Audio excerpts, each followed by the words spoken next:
2015 was full of controversy, scandal, and tragedy, so we narrowed down the 5 biggest news stories of this year.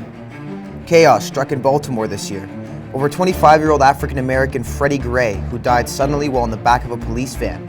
People took to the streets on April 25th, and it wasn't long before hostility flared and protests turned to riots.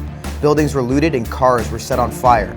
More than 100 arrests were made before the riots finally stopped.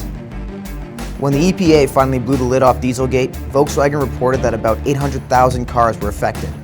Volkswagen later announced that more than 11 million cars across the world were rigged to defeat emissions tests. VW set aside roughly $7 billion to cover a scandal that could end up costing them close to $35 billion. On May 27th, authorities stormed a hotel in Switzerland and arrested 7 FIFA officials on U.S. corruption charges. A total of 14 people were indicted. However, President Sepp Blatter wasn't among them. Old Sepp hasn't been tied to any official charges, but the 4-term president is currently the subject of 2 federal investigations.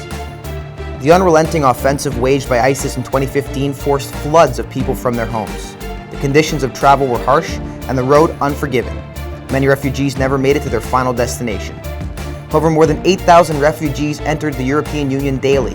That number has slowed since, but with the current backlog, UN officials expect the problem to seep well into 2016. On the evening of Friday, November 13th, ISIS launched a string of deadly attacks on Paris. Bombers and gunmen attacked 6 locations across the city, including an international soccer match. The deadliest attack was at a rock concert, where militants opened fire in a packed music hall. 130 people were killed, making it the most fatal attack on French soil since World War II. That's all for now.